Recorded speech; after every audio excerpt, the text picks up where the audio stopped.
É. Fazer outra filmagem. Posso filmar no máximo 30 minutos. Não fala nada agora.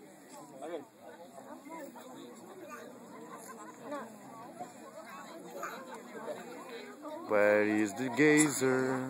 Come on, geyser. Let's go, geyser.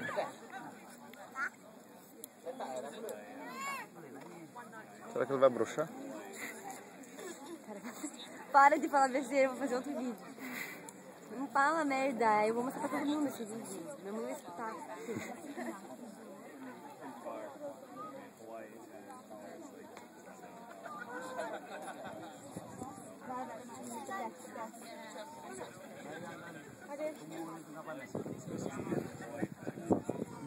Oh.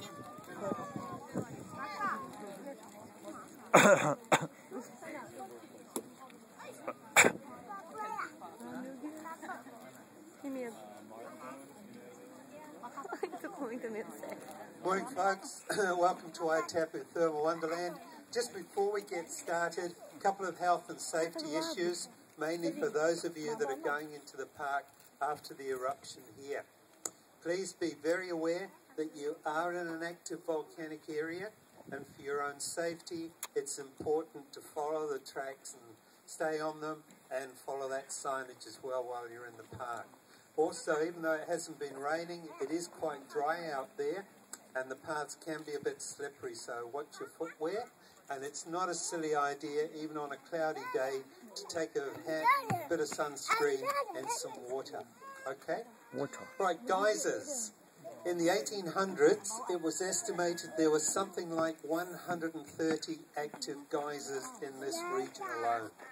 By 1970, for a variety of reasons, that had reduced to just 15. The one you've come to see this morning is known as the Lady Knox Geyser, and her story starts just over 100 years ago. Now, at that time, this area was nothing more nor less than a barren wilderness covered in light scrub and bush. And over the back from where you folks parked your cars this morning, there was a prison camp. In fact, it was the first open prison in New Zealand. And the prisoners that were sent to that camp, well, it was their job to clear that bush and scrub out of the way and prepare the land for the planting of trees. In fact, most of the forest that you folks see between Rotohua and Taupo, including this one in front of you, were originally started using prison labour. And it was a gang of those prisoners that actually came across this clearing. But again, what they saw 100 or so years ago is not what you're seeing now. At that time, in this rock formation, all that was here was a large, beautiful, clear, hot water spring with just a little ledge around its outside. You get a pretty good idea of what you would have looked like then, but on a much smaller scale, if you look across at that rock formation over there. Now, if you look very carefully, just on the bush line, you see a scrubby-looking plant, literally growing out of the rock. Now, that's Manuka, or New Zealand tea tree. And around its base, some of you might be able to see another little ledge, which marks the edge of what was then another hot spring. Now, 100 years ago, prison life in New Zealand was pretty primitive. Those prisoners were over half a day's bumpy ride by horse from Rotorua. They didn't have access to any of the luxuries of life, and they certainly didn't have access to constant hot water. And some of them thought it would be a clever idea to bring the camp's dirty washing down to this large hot water spring that they had found here. That would save them the bother of having to scratch around for firewood with which to boil water. So one morning, a group of them were down here busy dipping their dirty clothes into this hot water spring. They pulled them out, scrubbed them up with some soap, dipped them back in to rinse them off, and got one heck of a fright.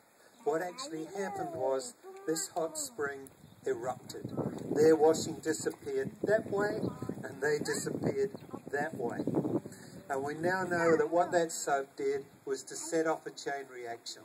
It took the tension off the colder water, which is at the very top, of the natural reservoir below the geyser itself. That then allowed the superheated steam and water to force its way up through those cooler levels and out through the top in an eruption. And that's how we're going to trigger it this morning. But instead of using soap, we now use a surfactant which has been chemically engineered to do exactly the same thing, but to leave nothing behind in the environment. And once I put it into the vent of the geyser, in just a few minutes, we should see some bubbles forming at the top of the vent here. As that cold layer breaks down and the hot stuff starts to come through, we'll see all of this pushed out, and then we should see the water start to surge as she builds up into that first full eruption.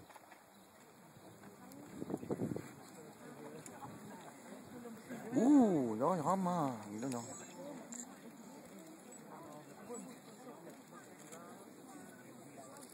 Now, to get from something that looked like that to this in the space of only 100 years, what actually happened was those same prisoners built a chimney round its edge.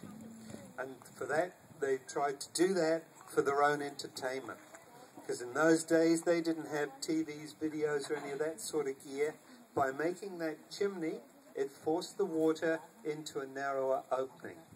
That in turn created a stronger jet of water, which in turn sent their clothes even higher. But then Mother Nature came along. She actually gave her this cone shape and this white mantle that you are seeing now, and she's still doing it using a mineral called silica. Now that's in the geyser water. So each time there's an eruption, water shoots up into the air, falls over this area where it's the wind and the sun that evaporates the water and leaves behind that mineral, which has given her this shape and this colour. The geyser is named after Lady Constance Knox. Now, quite honestly, in New Zealand history, she wasn't particularly important. But her father was.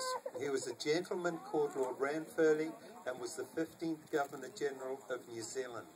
And in May of 1903, he came out here with his family, mainly to see how that prison camp was getting on. To mark the occasion of that visit, his daughter, the Lady Knox, was allowed to christen the geyser, and that's how the association came about. Quick bit of geology about her though, she's about 150 years old. The reservoir below her holds about 30,000 litres of water.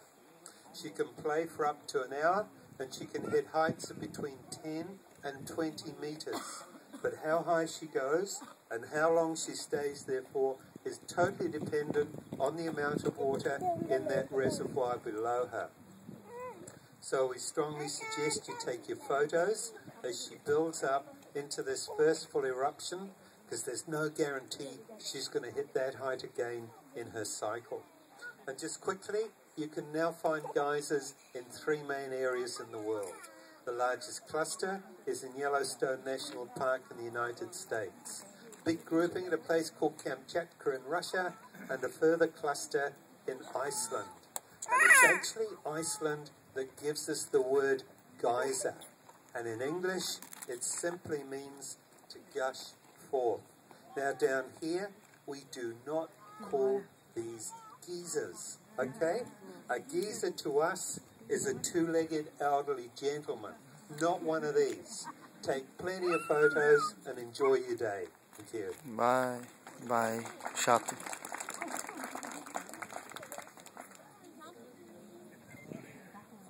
Bom.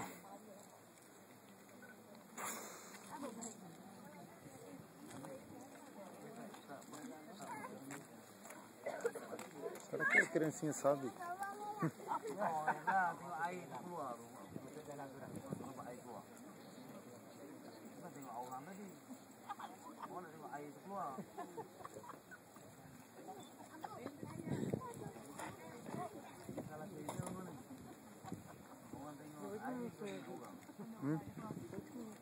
É.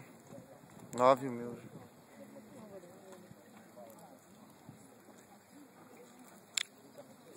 Vai, vai, vai. Go, go.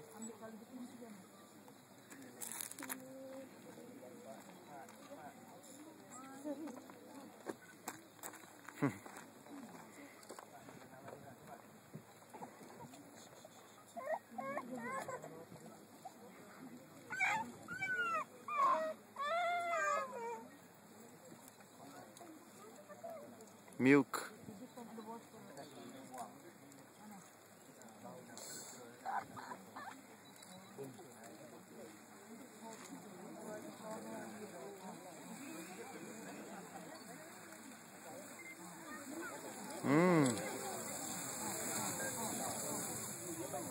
What the fuck?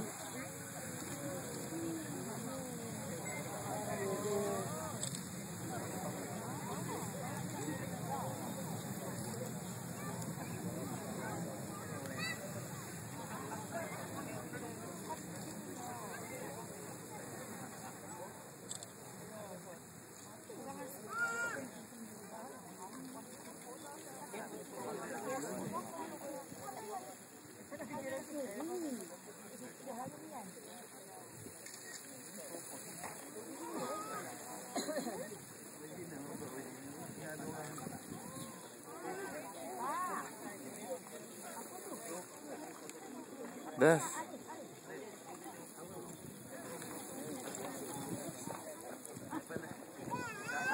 Sabe quanto gastou de porcentagem? Não. 15%. É. Porra, o cara tá na frente.